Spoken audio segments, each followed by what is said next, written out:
Hi there everyone, this is Cloud Chief. In today's video I'm bringing you a Final Fantasy XIV video, how to do emergency missions in Diadem. So when the emergency mission pops, the weather's going to change, you'll get a weather icon, the sky will turn pink, you'll actually get a message that'll pop up, say emergency mission, and then you'll get a message that says that you get a 15-minute time extension. When this happens, you and your party want to head to the white crystal with the platform at the lower center of the map ASAP. One thing to note about emergency missions is that any party in the zone can go. You don't have to clear anything. As soon as the emergency mission pops, any parties in the zone are allowed access to go in. The biggest thing that I want to convey and get across in this video is that when the emergency mission pops, you want to start planning and getting yourself situated so that you will win. What's been happening as of late is so many people will come up and just start complaining, saying it's impossible, it's a waste of time, it's only going to hurt us. That's not going to help at all, and you should be able to clear this as long as you have at least 4 parties. So instead of complaining, you should be planning.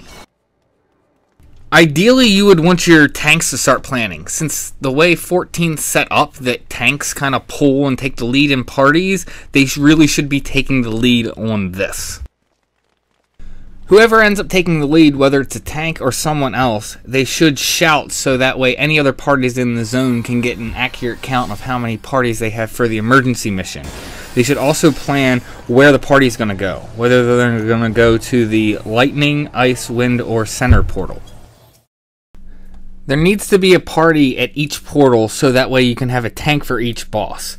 Plus you can also take the mobs that end up on each side. It's very important that you coordinate and you get your party set up so that way all parties can enter their specific portal at the same time. The majority of time that you have a failed emergency mission is specifically because of this and that you're not planning.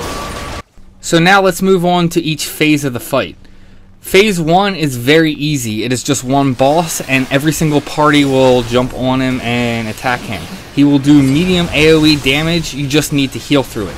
After he's taken out, all 4 portals will spawn and then your party needs to go to its designated portal. As soon as you go through the portal, you are then on Phase 2. The tanks want to make sure that they tank their specific boss on the platform that they're at. Make sure that they're not dragging the boss around to other platforms or else you're risking wiping another party. There is 1 boss on the outer platforms and there are 2 bosses in the center platform. The kill order for Phase 2 is elements first, then your specific boss on your platform second, other parties' bosses after your boss is down, then after all the enemy mobs are down, then you need to take out the crystals. Just to be clear, you want to get on the elements first, but after all the elements are down, you want to go jump on your boss. But as soon as more elements spawn, the DPS should be jumping back on the elements. You want to take down the elements ASAP, as they are what are going to cause the wipe if they are left alone. Each of the outer platforms has its own specific mechanic that is tied to each element depending on the portal you went to. First elemental portal I want to touch on is the lightning side. When you're doing the fight, you can actually get an indication over your head that will cause AoE damage around you to any party members that are standing next to you. So you want to make sure that you spread out so that you're not dealing damage to your party members. Another thing that the lightning side needs to be aware of is that a lightning element will spawn and it will have a safe area that is in melee range around it, and then extending out from that it'll take damage. So you need to make sure that your party gets close to the element so that way you're not taking excess damage. Next, let's go to the wind side. The wind side will have knockback effects that happen throughout the fight, so make sure that you're aware of that. Also, that typically happens after a knockback is one player will get targeted and then everyone needs to stack on that person to split the damage. You will see large arrows surrounding the person that's indicated. Just make sure everyone stacks on that to split the damage and you should have no problem. And last we have the ice side. Ice side will have twice as many elements. They have the black elements that you need to take out, but then there will also be ice elements. If the ice elements are not taken out, it will do large amounts of AoE damage, so you want to make sure that you do take them out. One additional thing to note for the ice side is that because of the elements, you need additional damage to take everything out. So if you're doing Diadem and you're the party leader for this, that's going to be the one organizing it, if you know that your party has a higher than normal damage output, you might want to recommend your party for the ice side, so that way you're upping your chances for success. Then again, on the flip side, if you know that your party is kind of lower than normal damage, you might want to then pick one of the other platforms, so that way you're not on ice. I also want to touch briefly on the center platform party.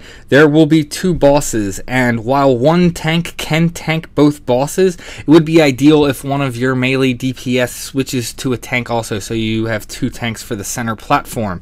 You definitely don't want to lose your healers. You definitely want to keep 2 healers. The other thing is that the center platform melees want to make sure that they're taking out the dark elements as they're coming in. Don't let them get to the crystals. So once you take out all the bosses, the elements, and then the crystals on the side, the final boss will spawn. However, if you're not taking out the elements in a good amount of time, they will get to the center and destroy the crystal in the center. If they destroy the crystal in the center, it will spawn the final boss prematurely, which is typically why people wipe, because they're not taking out the elements and you're getting the final boss with all the adds that you still have. And now on to the final boss. As you're fighting the final boss, these platforms will light up around the arena. You need 6 people to stand in each of these platforms, or else everyone will end up taking damage. They cause raid-wide damage. If not enough of these are stand on, it can wipe every single person in the area. If you do end up dying, just home point and run back ASAP. There's no point in sitting there dead waiting for a raise. If you die, make sure that you get back up and run back in to wherever your party is, and do that at any phase. Elements keep spawning during the final boss phase. You need to make sure that you are continuing to take out these elements, as if not, they will end up doing damage to the parties. There's also like a bomb AoE mechanic, where the further you are away from the explosion, the less damage you take. So make sure you're looking out for that and you're getting away from the bombs. Also, considering it is a large boss, he does just do massive AoE damage. So healers, make sure you're ready to heal through it. And melees, make sure you're not running miles away from your healers. And that's pretty much it. If you follow this formula and everything I've set up, you should have no problems clearing it, as long as you have at least 4 parties. The hardest part is phase 2, but it can be quite easy as long as you're properly planning.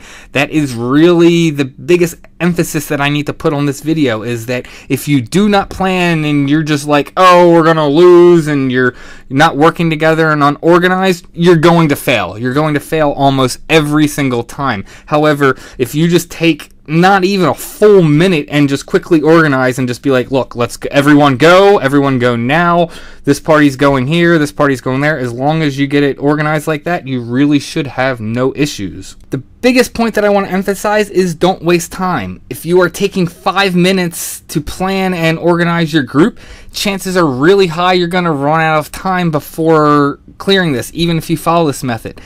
The best thing is to make sure as soon as you see that emergency message pop, is that you're making a beeline for the zone line so you can go do the emergency mission, and while on the way, making sure that you're organizing and planning what party's going to go where, instead of being like, oh, we're just going to lose or we're going to fail. That's not going to help anyone. As long as you're making sure you're planning and you're trying to go ASAP, there is absolutely no reason you should wipe, as long as there's at least 4 parties in the zone. And that is how you do emergency missions. Up until now, I've been showing you clips for different sections of the fight to show you strategies. Now I'm just going to show you a complete, unedited, uncut fight, so that way you can take a look at it and see how it goes. I hope you enjoyed this video. I hope you got some value out of it. If you did, go ahead and hit the like button, and may you have success in all you do. So I just noticed that with the emergency mission uncut clip that I have, the audio got screwed up. So I'm going to apologize and say sorry that there's not going to be any audio for the clip that I have of the emergency mission, but at least you still have video that you can watch. I hope you enjoy this, and may you have success in all you do.